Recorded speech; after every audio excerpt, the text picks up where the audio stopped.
Garrett Edelstein here, your celeb expert and your Celeb Savant. Celeb Savant is a weekly entertainment show. We have long-form career retrospective type interviews with celebrities, singers, actors, and industry experts. Jovian is a Puerto Rican Portuguese recording artist from Brooklyn, New York, who creates sonic and cinematic experiences through sound to provide the listener with healing and words of encouragement to show them that they aren't alone in whatever sensations they may be feeling. He recently released his debut album, Jovian 2000 AD, and is set to be the next big thing in the music industry, as can be seen and heard through his creativity, music, and live performances. Up next on Celeb Savant, we've got Jovian. Where do we find you in the world? How are you doing and what's happening in your life? So right now I'm in Brooklyn, New York. I'm doing very well. And I just dropped my debut album. I was working on it for a little over 3 years in terms of like the start of it to the release. So I'm just very blessed that that's out now. Okay, so before we go into the album, let's rewind. So let's go back to the very beginning. At what age did you decide, cool, I want to be in the entertainment industry, and how did that proceed to where we are today? So I don't know where it started. It's kind of like just kind of like air. It's just always been there. Okay. But I do know I went the acting route.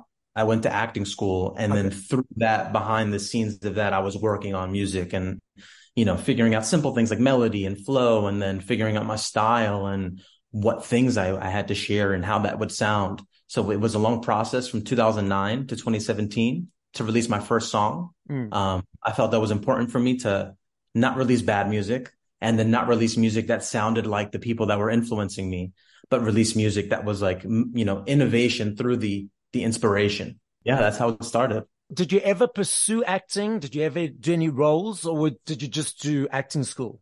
Yeah. I was in like a lot of films, just like minor characters and stuff like that. Nothing too crazy. And then after college, I went to conservatory for 4 years in college. After college, I had promised myself, unless I'm auditioning for the show Hamilton, I was just going to be in the studio working on music. That's all I did. How did you decide, okay, cool, the music's not going to be the same, but inspired by artists? How did you take yourself out of the process and view it objectively and not subjectively, and, allow your ears to hear it clearly for what it was and not perceptions of what it might have been, if that makes sense? That's a great question.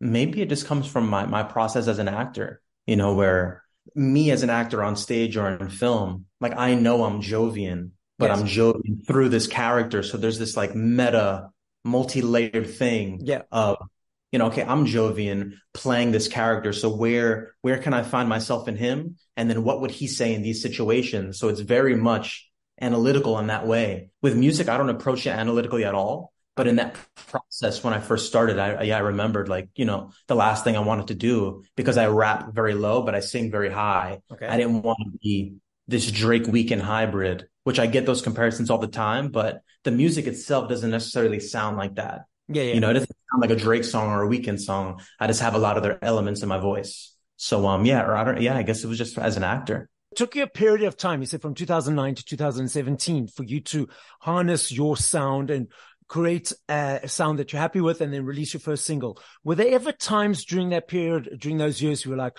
okay, this is too much, or I'm just going to focus on acting? Or was it just, okay, just keep going, just keep going, just keep going? Yeah, I innately, there's just things missing in my brain. So I don't have that conversation with myself. I don't have that conversation of, this is taking too long, or, oh, should I quit? I don't feel discouraged ever. Now in hindsight, I know I trusted the process, but in the moment there was no trust. There was just being, it was just whatever. So what do you enjoy about acting? In acting, I would say I enjoy storytelling through the lens of another character that is like so different than me. But in the exploration of that character, I find, more similarities than differences, even in, some of the most disgusting sort of like a women beater kind of, misogynist characters that I've played, like even someone so disgusting, like I can find the humanity in them, which is like what we should all do in real life, not just in acting, That was a great lesson for me. So I'm a Reiki master, and we were taught in Reiki about the mirror effect. So if a personal situation or experience is allowing you to feel a perceived negative emotion, whatever that may be, it's because it's mirroring something within you that you have not yet as yet acknowledged about yourself. Yes, white beating is terrible, but okay, so maybe I'm just using this as an analogy that basically that, okay, cool. That's that person. How do I do by myself? Maybe I put myself down, or maybe I, energetically put myself down, or energetically put other people down. So it's just a way to understand. So a picture like I like to create, if a situation has been a negative perceived one, I always like to put it on the movie screen, watch it as a third person, say to myself, okay, cool. What about this bothers me? And then how do I do the same? So moving away, let's go back into the music from 0 to 3 to 4 minutes. Your creative process in creating a song. Is it easy every time? What invigorates it? What inspires it? What is your creative journey in creating music? That's a great question. For me, in general, it's like sitting in the studio with a producer.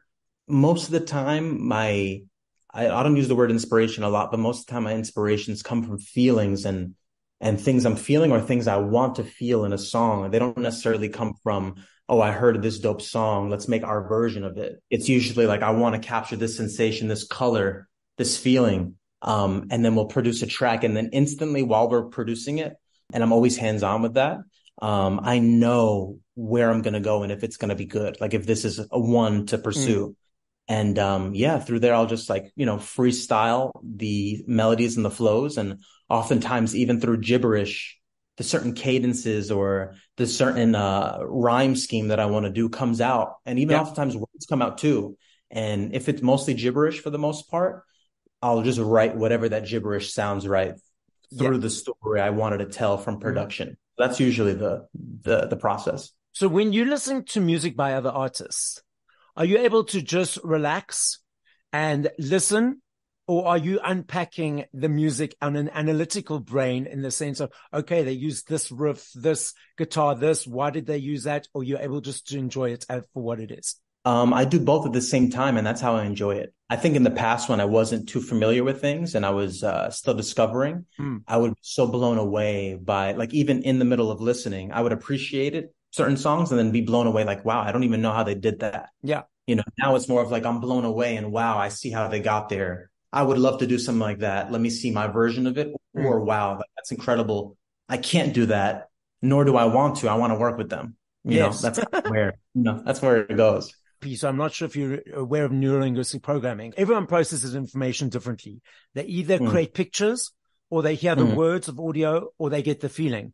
So I think you've really potentially answered this question. So when you listen to music, do you create a picture? Do you hear the words, or is it about the feeling? You mentioned feeling before. So am I correct in understanding it's about the feeling?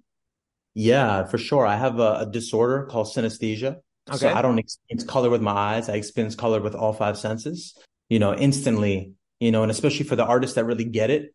And like, say for my process, the way a song sounds as a color. So I'm writing to that color. The title has to be that same color. And then the cover art needs to be that same color. So when I'm listening to music, it's all feeling because it's all color. Okay. So let's unpack the new album and the new music. Tell us more about it. Tell us the journey. We've already heard a bit about the journey to get to this point. I would say the album I was really fascinated by 70s and 80s sci-fi films and how wrong they did our future. In that obsession, I thought about what that future would have sounded like. Yes. Hence the title Jovian 2000 AD sounds like a sci-fi film from the 70s. Yes. I actually thought of that when I saw the title. Yeah. Yeah. So I really love that idea of creating these sounds that are accessible, but they're very much of the future that didn't happen. And and then also, showcasing everything I do, where the first half is this very synthy, atmospheric, spacey, cinematic, R&B, alternative R&B pop, I guess. Yeah. And then it transitions to alternative hip hop because I think I need to be able to tell stories through both. I can't just sing and I can't just rap, and there are different kinds of storytelling. So that's where the inception of everything came. That's interesting. So when you're creating a new song, do you know that it's going to be a rap or a song, or do you let it flow as it's organically? And then has it happened that you've started a song as a song and it turns into a rap, vice versa? That's a great question. I think I just let it happen as it happens. Okay. Unless it's like a specific kind of drum, like especially like a more classical hip hop boom bap Mm, type style where like that requires hip hop like rapping because that storytelling is very specific. But in general, if it's like the production I do, where I don't do boom bap, I really do very cinematic kind of experiences. I just let it flow. It's just whatever comes in the freestyle. What the okay. story Yeah. needs. So obviously you then, I'm gathering that you love creating music videos. Yeah, yeah, yeah. So when it comes to creating music videos, obviously you have the full say of, the story because it's obviously linked to it. What do you perceive as a music video? As a visual to the song? As a visual to the song, but because I'm really into asymmetry and I'm really into things not being on the nose, the video doesn't actually have to be like on the nose of what I think the song is about, Yes. you know. So it could be a little more poetic or metaphorical or even just visual. As long as the color I feel and see in the song is in the video at some point, that's kind of all I care about. And as long as I'm in it, obviously, unless it's like an anime, Yeah. that's all I care about. But yeah, I actually prefer the videos to be almost a separate story from the vision from the song. So it's interesting. So you mentioned you see colors with music. Has it ever Mhm. been that when you've started a song, you saw a color, but as the song progressed, the color changed? Mm. No, never, no. You see all the colors with songs, or is it specific colors that you see? It's specific. Every song has a specific color. And there are certain songs that have a color that I've never seen before and Uh, haven't seen since. but also you see all the different colors that are in the color spectrum. Yeah, yeah, yeah, yeah, Okay. yeah. Okay. Yeah. It's just each song is its own, Yeah, yeah, yeah, yeah, color. yeah. Usually one specific shade, but yeah, I've seen every color, just, some colors more than others. What do you enjoy about performing live? I guess it comes from like my acting background. I really love putting on this performance and putting on this show where you can experience the music differently than if you just listen on Spotify. Okay. I think the purpose of a performance, like you want to see another version of my Hmm. of my music, and I love putting on a performance. I'm not just singing and rapping, and I'm performing these songs, and I enjoy that kind of feedback of entertaining people with my words. I think with acting, it was so much fun and it was entertaining, but I didn't write any of it. I Yeah, yeah. crafted this character, but around the guidelines that were given in the play or in the movie. Hmm. So this is like complete freedom, but also a little more vulnerable because it's fully me.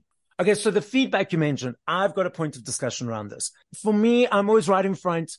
I am there just enjoying it. I'll take a couple of pictures, take a couple of video clips, and then I put my phone away. But I notice the Mhm. people around me, they're trying to get the perfect videos, tweeting, posting, whatever, for a long period of time during the show. As a person on the receiving end of that, do you feel that it breaks the feedback or connection or energy a bit, or do you just feel that's where society is at the moment? Mm.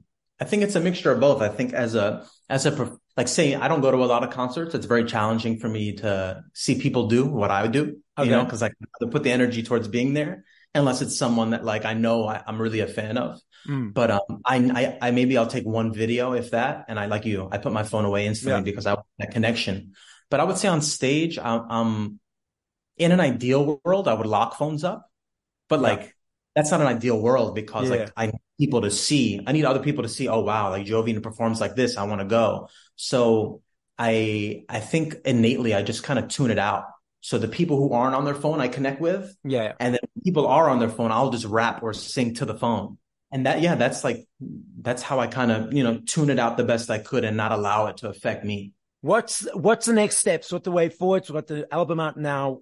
Are we going to wait so much longer for another album, or you already started writing the new stuff? Tell us what's up. Oh, I have a sickness where I don't stop. I don't have those kind of filters in my head. So I'm like 80% done, I would say, with the next album. Oh, lovely. But in terms of when that drops, there's so much politics when it comes to Oh, releasing. Not even absolutely. thinking about it, I can't. It'll really frustrate me because I Yeah. just get excited for people to hear my new Mm. stuff. But I'm also so proud that this album is out after I took a long time to finish it. So, yeah, just continuing to put out content and putting out videos revolving this album and maybe a single in December or January and more music videos and, Mm. just more packaging of what I currently have out, while I perfect the new album. I love this game. I know if I had to ask you this question in 2 minutes, 2 hours, 2 days, I know your answer will be different every time. I recognize that because there's millions of them. If you had Mhm. to push play to 5 songs by other artists once we finish this conversation, what would those 5 songs be and by whom? Wow, that's a great question. I guess it's more off the top of my head, like what Yeah, I'm yeah, feeling. If absolutely. I Yeah. think, yeah, because if I think about it, they Yes. might change, Yes. but not in order. But number one would be Siegfried by Frank Ocean. Number two hmm, would be Late by Kanye West. Number three would probably be Ghost by Kid Cudi. Four would be Me and Your Mama by Childish Gambino. And five would be Feel No Ways by Drake. Excellent. Love the list. Love the different categories of genres. So the podcast is listened to throughout the world. So as a final message to the audience, what would you like to say? Anyone who listens or is interested in listening, I appreciate you. I think I do this as a means to, of course, share love and share, of course, positivity and share meaning and share opportunity to the world. But also, it's important for me to create, especially within the realm of music, because it's how I can survive. It's my outlet. Yeah. So it never occurred to me that the way I feel about a song, because I'm literally pouring my heart into it, it didn't occur to me that people could also resonate with it. I forgot because I live with the song so much. So, I mean, obviously it's me, I wrote it. So it feels so surreal that people can respond to it. Sometimes reminding me of how good the music is. A lot of people say I have bad taste in my own music. So that is the ultimate feedback and the ultimate support to have people resonate with my words and my sounds. So, I just appreciate even a second of someone's ear. And, it means more than I can express. And my DMs are always open for people who want to discuss that or anything in life. I'm just open to speaking to anyone who supports me.